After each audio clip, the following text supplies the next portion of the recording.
Hello guys, samahan nyo nga kami sa second day ng aming long weekend trip dito sa Baguio. So umaga nga nag-taxi na kami papunta sa aming first stop, which is yung Botanical Garden. Actually, kakagaling lang namin dito last week, kaya napag-desisyon na namin na hindi na kami papasok. Pero nag-take lang ako ng video around this area, dito sa may entrance, kasi maraming tao kahit umaga pa lang, alas 9 pa lang ng umaga niyan. So habang may nakapila sa isa sa amin ay naggalagala muna kami dito sa may katabing pasalubong center. At dahil hindi na nga kami papasok ay tumambay muna kami dito sa malapit na coffee shop. May view rin naman dito na tanaw mo ang Botanical Garden, at after nga nila dito ay nilakad namin papuntang Wright Park.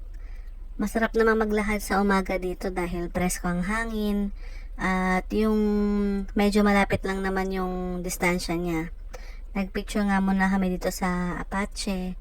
Nasa corner lang to ng mismong Wright Park. Kaunting lakad nga lang ay mararating mo na mismo yung park. Dito nga sa Wright Park ay sikat dito yung mga horses na pwedeng sakyan ng mga guests. Ayan, pero syempre may weight limit lang sila dyan, mga bata lang at yung kasama nilang adult. Meron nga rin yung mga nagtitinda dito ng pagkain. Ayan, nag-try kami ng strawberry ice cream.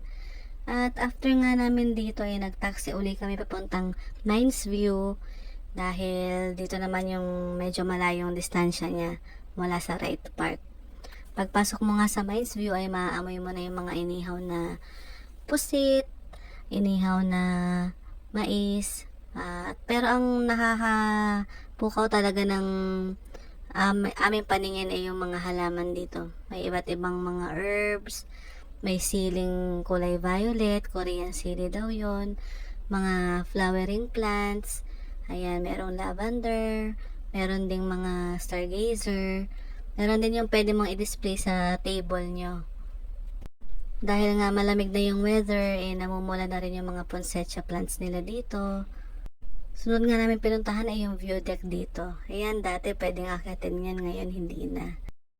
Dito nga sa gilid merong wishing well yan, pwedeng tapunan ng coins. Tapos dito pababa rin ay makikita mo yung mga nag-aura, picture dito sa view deck ng Mines View. So marami nga rin tao dyan, at after namin dyan umakyat na rin kami para makabalik na rin sa center para kumain ng laming lunch. Meron ngang malapit na terminal ng jeep dito na dumadaan sa Session Road, sa SM, at eventually sa Baguio Plaza.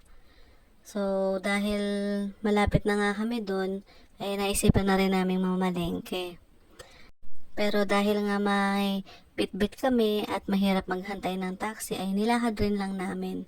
Nag-side trip po na kami dito sa may Burnham. Andyan yung bike area. Meron din mga live action figures dyan, katulad ni Iron Man, Pikachu, si Bumblebee, at iba pa. Hanggang alas 8 nga daw sila ng gabi dyan, kaya kahit gabi na, pwede mo pa rin silang maabutan. Pagka-uwi nga namin, naisipan uli namin pumunta sa night market sa aming second day. May mga bagong stalls, may mga nagtitinda ng action figures, at iba pang mga bagong items. At syempre, katulad rin kahapon, ay naglakad rin kami pa uwi dahil kahit gabing-gabi na, ay marami pa rin nag-aantay ng taxi. So, yun lang. Salamat!